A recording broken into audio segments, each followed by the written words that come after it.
Hello students. पिछली video के अंदर या ये कहिए पिछले लेक्चर के अंदर हम डायमेंशंस की एप्लीकेशंस या यूजेस पढ़ रहे थे। तो जो सबसे पहला यूज जो पहली एप्लीकेशन थी वो क्या थी? To check the correctness of a relation, कि किसी भी रिलेशन की करेक्टनेस चेक करने के लिए हम डायमेंशंस का यूज करते हैं। तो उसमें बेस्ड हमने कुछ एग्जाम्पल्स भी किए थे और आज भी आप आई थिंक आप लोगों को समझ में आए होंगे। अब कुछ और एग्जाम्पल्स करते हैं उन्हीं पे बेस्ड, उसी एप्लीकेशन पे बेस्ड। तो देखिए फर्स्ट एग्जाम्पल क्या कहता है। देखिए कहता है in a relation y is to A sine omega t. ठीक है, हमारे पास एक रिलेशन दी गई है y is to A sine omega t. इसमें y क्या है? डिस्प्लेसमेंट। t क्या है? टाइम। ठीक है, तो आपको क्या बताना है? What are the dimensions of A and omega. ठीक है, ओमेगा और ए की डायमेंशंस क्या होंगी। तो हमें क्या निकालनी है, यानी कि ए की डायमेंशन और ओमेगा की। अब देखिए आप, as we know that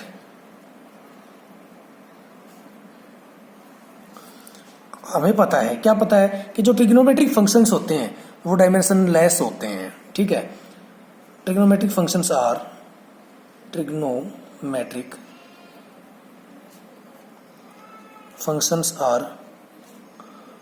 dimension less.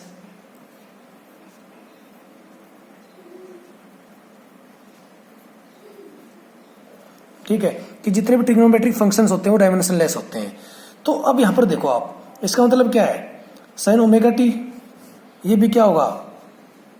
Dimension less होगा, इज ऑल्सो डायमेंशन लेस। देखो साइन ओमेगा टी, जब sign omega T dimension less होगा तो इसका मतलब क्या है? Omega T is also dimension less. ठीक है, ओमेगा टी भी डायमेंशन लेस होगा, तो इसका मतलब क्या है कि ओमेगा टी अगर डायमेंशन लेस है तो ओमेगा की और टी के जो डायमेंशन है वो एक दूसरे से ऑपोजिट है। जब ओमेगा और टी के डायमेंशन एक दूसरे से ऑपोजिट होंगे तो ही प्रोडक्ट होने के बाद वो डायमेंशन लेस होंगी। तो इसका मतलब क्या है?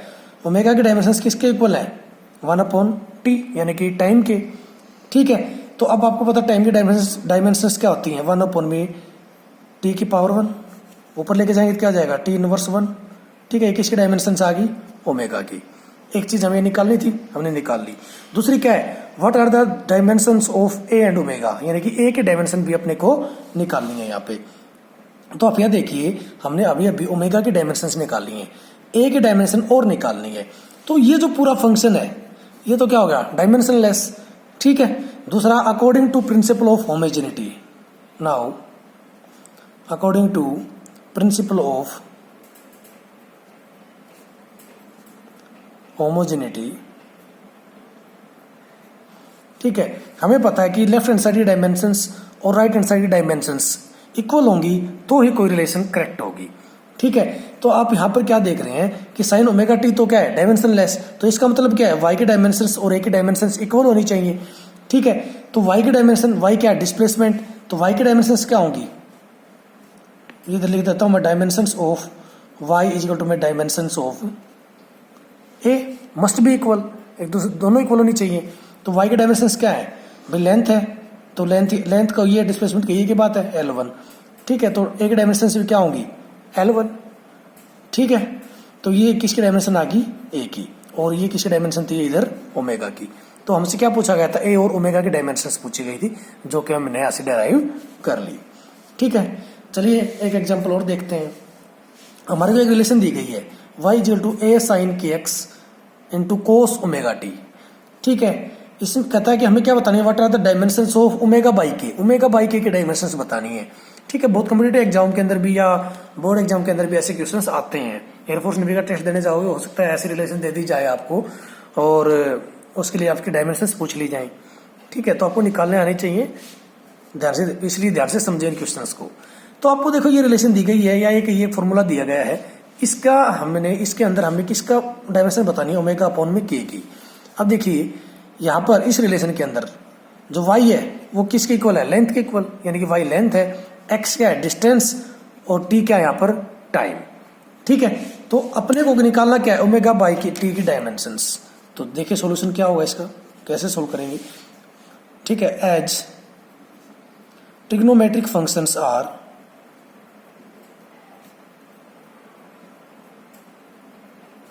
इसको दो इसमें बांट लेता हूं। As trigonometric functions are dimensionless.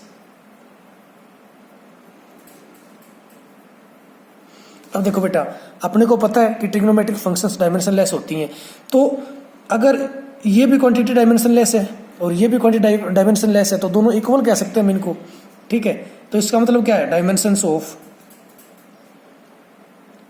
Sign k x equal to में dimensions of cos omega t. ठीक है, अब हमें तो पता है ना कि जो साइन के एक्स ये भी डायमेंशनलेस है और कोस ओमेगा टी भी डायमेंशनलेस है। ठीक है, हमें किसकी डायमेंशन निकालनी है यहाँ से, ओमेगा बाई के की। तो ऑब्वियस सी बात है बेटा, जब साइन और कोस ये डायमेंशनलेस है तो क्या होंगे इसकी डायमेंशंस ऑफ के एक्स इज इक्वल टू में डायमेंशंस ऑफ ओमेगा टी, यानी कि ओमेगा टी का प्रोडक्ट भी डायमेंशनलेस। क्या ये बता रहा हूं आपको कि किस क्यों इक्वल है ये, क्योंकि यहाँ पर ओमेगा टी भी क्या है, डायमेंशनलेस, और के एक्स भी क्या है, डायमेंशनलेस।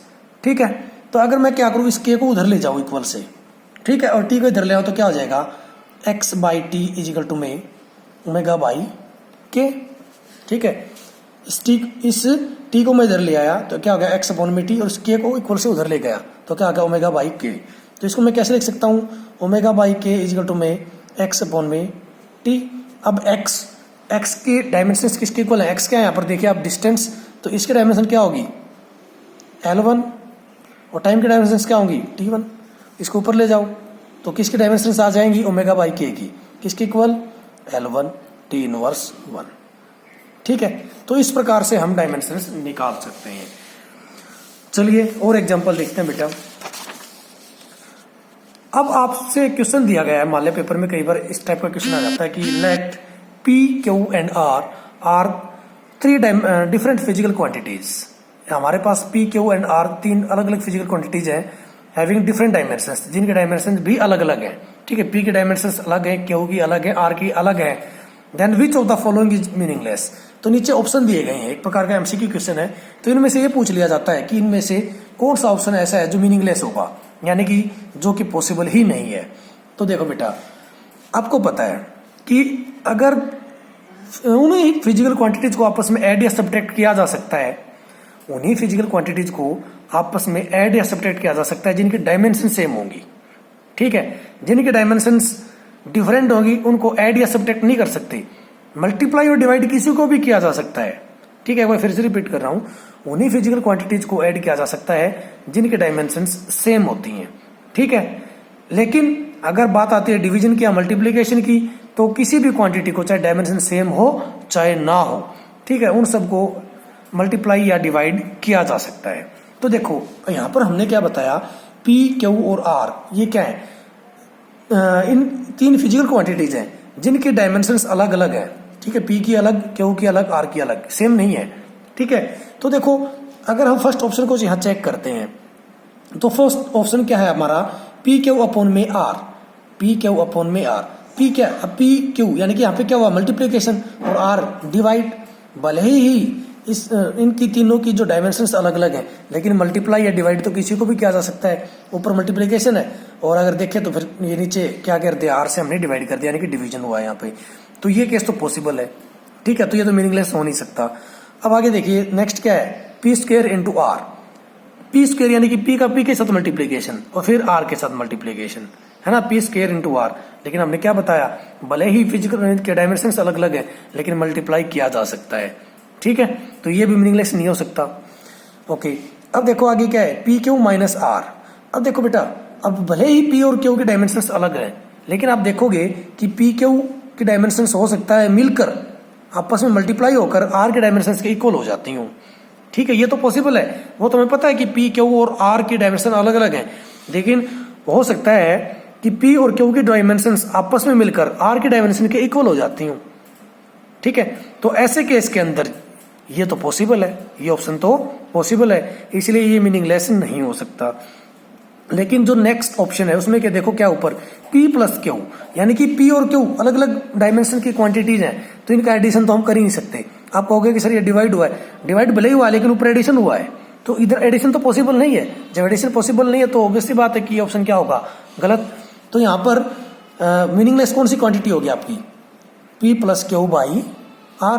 ये क्वांटिटी क्या हो सकती है, मीनिंगलेस। ठीक है, तो आपसे कई बार इस टाइप का क्वेश्चन पूछ लिया जाता है, तो वहां पर आपको होमोजेनिटी प्रिंसिपल अच्छे से याद होना चाहिए, तो आप उसको डिटेक्ट कर पाएंगे। ओके, फिर नेक्स्ट क्वेश्चन पे हम चलते हैं अब कि हमारे पास अगर कोई रिलेशन दी गई है f is equal to k t upon b into में e की power minus b x, f is equal to k t upon b e की power minus b x, then find out dimensions of k. हमें के dimensions यहाँ पर बतानी है। तो देखिए इस रिलेशन के अंदर f क्या है, फोर्स, t क्या है, टेम्परेचर, t टाइम नहीं है यहाँ पर, t क्या है, टेम्परेचर, x क्या है, distance, and k and b are unknown. लेकिन k और b का हमें नहीं पता है कौन सी फिजिकल क्वांटिटीज है। जब k और b की क्वांटिटी का ही हमें नहीं पता तो डायमेंशंस का क्या पता होगा। तो हमें क्या करना पड़ेगा, इनकी डायमेंशंस निकालनी पड़ेंगी। ठीक है, तो हम क्या कहेंगे, एच, जैसा कि हमें पता है एक्सपोनेंशियल फंक्शंस, ये हम पहले ही बता चुके हैं, एक्सपोनेंशियल फंक्शंस आर डायमेंशनलेस। ठीक है, एक्सपोनेंशियल फंक्शन तो क्या होते हैं, डायमेंशनलेस। तो इसका मतलब क्या है, ए की पावर माइनस बी एक्स क्या होंगी, इज डायमेंशनलेस। ठीक है, जब ये पूरा डायमेंशनलेस है तो इसका मतलब क्या है, minus b x is also dimensionless. ठीक है, माइनस बी एक्स भी क्या होगा, डायमेंशनलेस। अब देखो बेटा, ये डायमेंशनलेस कब पॉसिबल है, जब बी और एक्स के डायमेंशंस क्या हो, एक दूसरे से ऑपोजिट। बी और एक्स के डायमेंशंस एक दूसरे से क्या हो, ऑपोजिट। तो मैं यहां से क्या लिख सकता हूं, therefore dimensions of b is equal to में डायमेंशंस ऑफ 1 अपॉन में एक्स। ठीक है, बी की डायमेंशंस और 1 बाई एक्स की डायमेंशन क्या होंगी, एक दूसरे से ऑपोजिट, तो ही क्वांटिटी क्या होगी, डायमेंशनलेस। तो अब एक्स क्या है यहाँ पर, डिस्टेंस। ठीक है, तो एक्स की डायमेंशन क्या होती है, 1 अपॉन में L1, ऊपर जाएगा तो क्या आ जाएगा बेटा, L इनवर्स 1। ठीक है, तो यहां से क्या आया,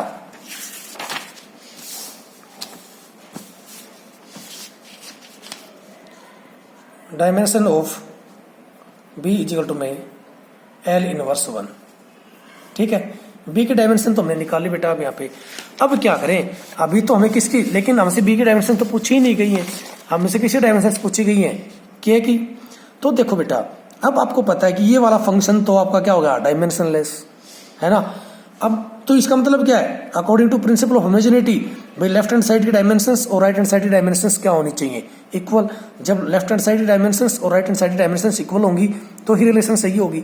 तो इसका मतलब क्या है, इस फंक्शन की डायमेंशंस और इसके डायमेंशंस क्या होंगी, इक्वल। ठीक है, तो हम क्या लिखेंगे, according to principle of homogeneity. ठीक है, होमोजेनिटी प्रिंसिपल के अनुसार क्या होगा, dimensions of f is equal to में dimensions of k t by b. अब आपसे पूछा जाए कि सर हमने बी की डायमेंशंस क्यों निकाली थी, तो देखो इस रिलेशन को ध्यान से, के टी अपॉन में बी, तो यहाँ पर हमें किसकी डायमेंशन चाहिए होगी, बी की। ठीक है, अब क्या करें बेटा, इसको हमें तो सिर्फ के की डायमेंशन चाहिए ना, तो मैं इसको क्या लिख सकता हूँ, डायमेंशंस ऑफ के इज इक्वल टू में, इस बी को उधर ले जाऊं तो एफ के साथ किस में चला जाएगा, मल्टीप्लाई में, और टी को कहाँ लेके आऊं, इधर लेके आऊंगा तो किस में आ जाएगा, डिवाइड में।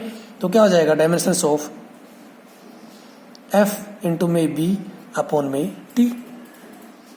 ठीक है, अब देखो यहाँ पे फोर्स की डायमेंशन हमें पता कितनी होती है, M1 L1 T इनवर्स 2।